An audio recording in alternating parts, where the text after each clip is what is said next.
बहुत खतरनाक मामला है। लोग खत्म करना चाहते हैं। लोग 60 लाख वोट टूट वहाँ पे खत्म हो गए हैं बिहार के अंदर। वोट जुड़े कितने हैं कोई तैयार नहीं बताने के लिए। 60 लाख वोट खत्म कर रहे हो, जुड़े भी तो होंगे कोई वोट। कोई जुड़ा, एक वोट नहीं जुड़ा वहाँ पर। तो हालात बड़ी गंभीर बनी हुई है। इसलिए कल योगेंद्र यादव खुद पेश हो गए सुप्रीम कोर्ट के अंदर। वहाँ पर एक पति को खड़ा कर दिया कि जिंदा है और मृत्यु बता रहे हैं। बहुत गंभीर स्थिति है देश के अंदर। कोई चाइना रशिया में होता है चुनाव, इलेक्शन कमीशन वहाँ भी है, पर चुनाव एक तरफा होता है। क्या ये मुल्क उस दिशा में जा रहा है? ये प्रत्येक नागरिक को, प्रत्येक युवा को सोचने की बात है। उनके फ्यूचर का मामला है। तो राजस्थान की 5 सीटों पर चिंता जताई। अरे अध्यक्ष जी ने सब बता दिया भाई। अभी अध्यक्ष जी ने आह्वान किया, उसको हम सब लगेंगे, सब लोग कामयाब करेंगे। पूरे राजस्थान में बहुत उत्साह भी है, आक्रोश भी है और प्रतिबद्धता भी है। धन्यवाद जी बिल्कुल। तो दादा जी 5 सीटों पर राजस्थान में बड़ी गंभीरता आपने जताई। देखिए, निश्चित रूप से ये जांच का विषय है। चुनाव आयोग हमको इलेक्ट्रॉनिक जो डिजिटल है वो डाटा नहीं दे रहा है, लेकिन हमने हमारी टीमें लगा दी हैं और हम साबित कर देंगे आने वाले कुछ दिनों में कि ये पूरे देश में, जैसे राहुल जी बता रहे हैं, वैसे पूरे देश में चोरी की गई है, जिसमें राजस्थान में शामिल है। जी बिल्कुल, आगे उसकी तैयारी रहेगी। बिल्कुल। और कल कैंडल मार्च रहेगा। कल कैंडल मार्च रहेगा, फिर बड़ी रैली रहेगी और फिर जन जागरण अभियान, हस्ताक्षर अभियान रहेगा पूरे प्रदेश में। आसानी से पीछे नहीं, सवाल ही नहीं, इनको हटा के ही पीछे छोड़ेंगे। जी बिल्कुल। सचिन जी,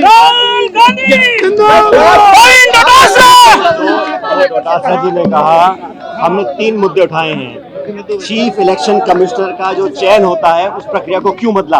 अब सिर्फ प्रधानमंत्री, गृह मंत्री चुनेंगे कि चीफ इलेक्शन कमिश्नर कौन होगा। चीफ जस्टिस मेंबर थे, उसको हटा दिया गया है। क्यों हटाया? वोटर लिस्ट मांग रहे हैं, देने को तैयार नहीं है। सीसीटीवी फुटेज आपने डिस्ट्रॉय करने की बात करी, क्यों करी? आप प्रमाण नष्ट करना चाहते हो। राहुल जी ने जब चोरी पकड़ ली है उसके बाद निर्वाचन आयोग कुछ नहीं बोल रहा, बीजेपी फाइटिंग कर रही है। बीजेपी को क्या अधिकार है? वो पॉलिटिकल पार्टी है। निर्वाचन आयोग इस लोकतंत्र की आत्मा है, उसको सुरक्षित रखना उसकी संवैधानिक जिम्मेदारी है।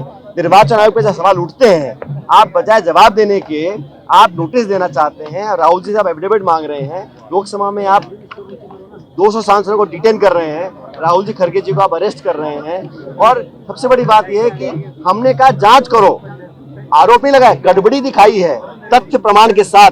अगर उसके बावजूद भी निर्वाचन आयोग चुप्पी साधे हुए है, मतलब दाल में कुछ काला है, कुछ छुपाने की कोशिश कर रहे हैं। और जैसा हमारे प्रदेश अध्यक्ष जी ने कहा, अभी अभियान चलेगा लंबा, ये एक दिन के मार्च नहीं है। जनता जागरूक है और जनता की मांग को लेकर कांग्रेस पार्टी लोकतंत्र में जो सवाल उठे हैं उसके जवाब मांगना चाहते हैं। अभी कल जैसा कहा कैंडल मार्च होगा, प्रदेश भर में आंदोलन देश भर में होंगे। और कल दिल्ली में जो मीटिंग हुई उसमें निर्णय लिया गया है कि ये मुद्दा किसी एक पार्टी का नहीं है, ये देश के लोकतंत्र को सुरक्षित रखने का है। अरे हार जीत होती रहती है, लेकिन हजारों लाखों वोटों को आप नाम काट दें, डिलीट कर दें, और निर्वाचन आयोग की जो स्वतंत्रता है, जो उनकी स्वतंत्रता है, पारदर्शिता है, वो संदेह के घेरे में। ये देश के लिए बहुत बड़ी चिंता का विषय है। सर वो जो 124 का वो था, टी शर्ट पहनी थी गांधी जी, उस पर क्या कहेंगे सर?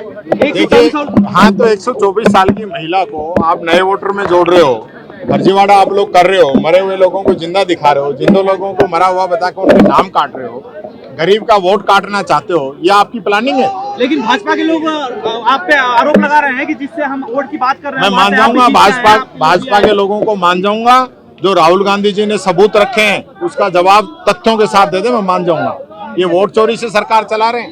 राजस्थान में भी तथ्यात्मक रिपोर्ट तैयार कर रहे हैं। निश्चित तौर पर हम करेंगे, अभी करेंगे, बहुत जगह है। आप जयपुर ग्रामीण का उदाहरण ले लो, भिवाड़ी विधानसभा तिजारा का ले लो, आपको सब पता चल जाएगा।